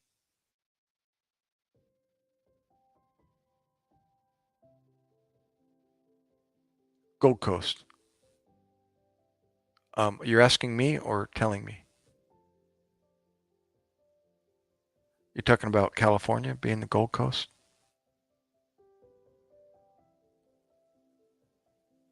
Yeah, it's got a history of, the gold rush back, in the 1800s or whatever year that was. But anyways, uh quick story. I was at SeaWorld with my family, and you know how they have you have the map of the park, and you open it up when you get in and you're trying to figure out where to go and where everything is. Yeah, I guess I'm just not the Gold Coast. They call California the Gold Coast. It's the Gold State. That's what they refer to California, the Gold State. But anyways, I'm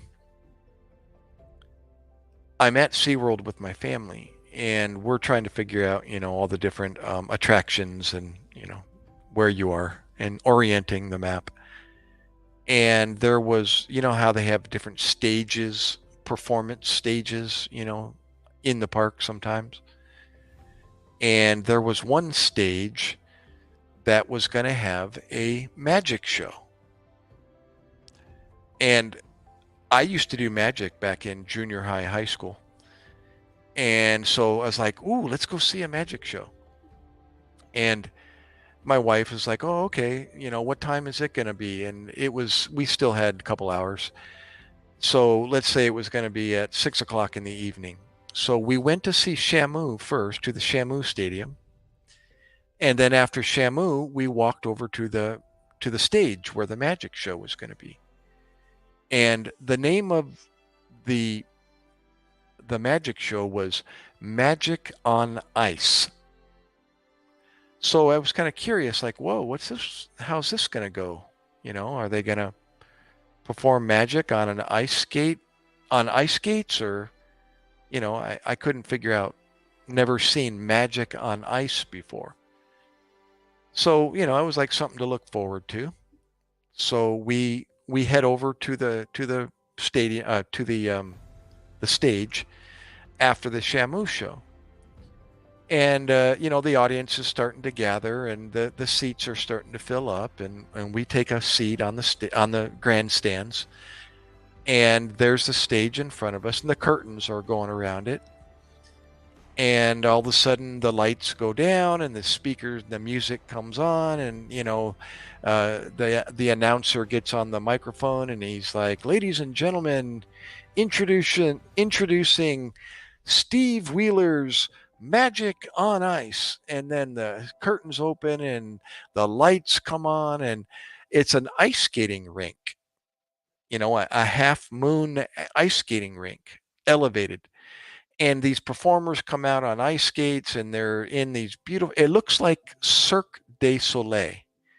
That's kind of the theme, that I can look at the camera. That's the theme, is the outfit that they're wearing, it looks like Cirque du Soleil. And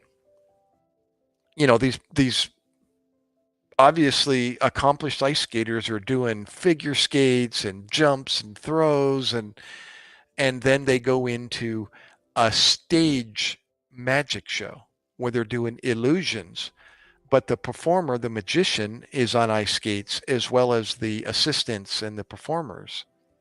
Well, if you heard at the very beginning, the announcer said, Steve Wheeler's Magic on Ice. And I heard that and I went, wait, wait a minute.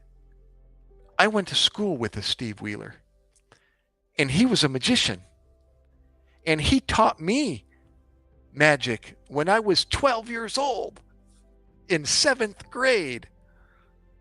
And now I'm hearing his name.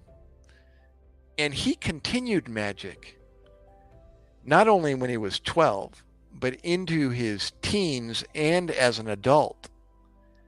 And I always wondered, whatever happened to Steve Wheeler?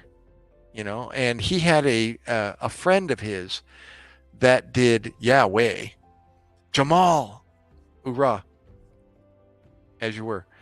Anyways, and he had a best friend on his block. His name was Steve Wheeler and John Fox. Well, John, speaking of SeaWorld, was also a clown slash mime, pantomime. And he actually worked at SeaWorld as a mime. If you ever saw the mimes at SeaWorld in the audience, when they sneak up behind somebody and they do some pantomime and then the person turns around and they pretend like they're not doing anything and acting all innocent. Well, John Fox was one of those at one time. And he also did magic at one point when he was younger with Steve.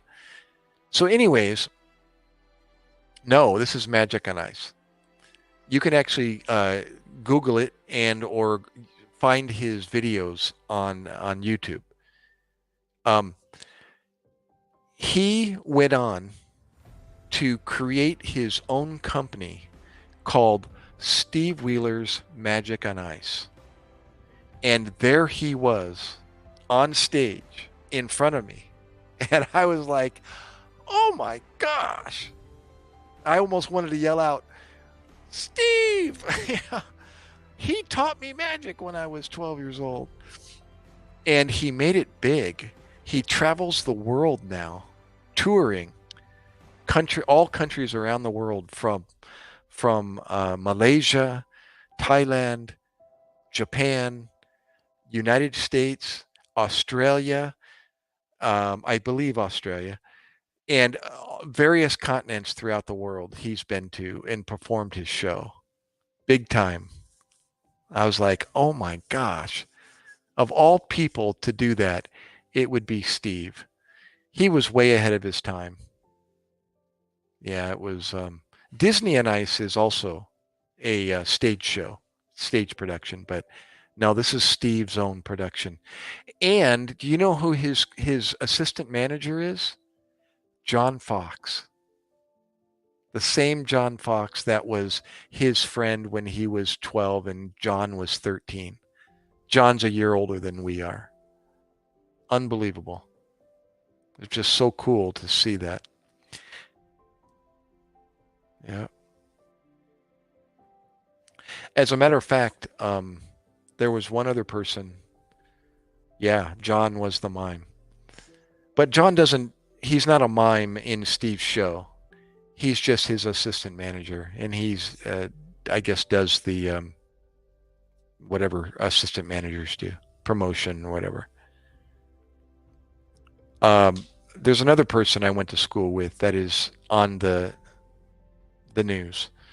And his name, you may have seen him, as a matter of fact, during Donald Trump's first 4 years. This IP reporter, international press reporter, his name's Major Garrett. You may have heard of him. That is not a rank in the military. It's his actual name. His first name is Major. He was a high school friend of mine and went to Madison High School in San Diego, California. And now look what he does. Unbelievable. He was in the uh, the school newspaper. You know, he was a writer for the school newspaper back in high school, and part of the audio visual program there in school. And now look what he does. He's an international press reporter for NBC News or whatever network that is. Awesome. Oh, you're still here, Esses. Thanks. Well, guys, I gotta get out of here. I'm actually falling asleep and I gotta get to bed. Oh, excuse me. But thanks for coming, everyone. Thanks for coming back. And get to bed, S's. Stop making excuses as to why you can't go to sleep. Get to bed, young man.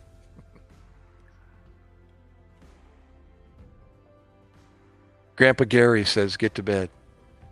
That's what my grandkids call me, Grandpa Gary.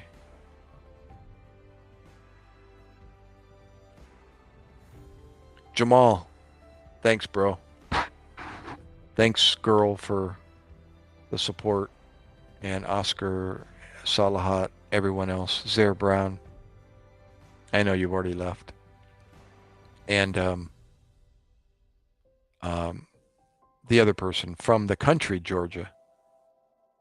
Uh, Zosta? Is that the name? I forgot.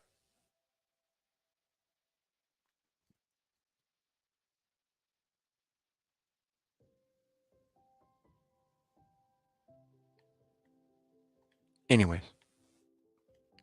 good night, Lynn. Good night, girl. See you tomorrow, I hope. So, as you were, guys, gals. Later. Good night. Magandang umaga. Sorry, gabi. Maayong gabi.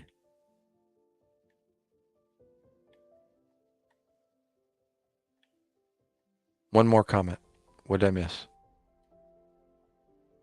Oh, very good. Oscar, no, you didn't lose me.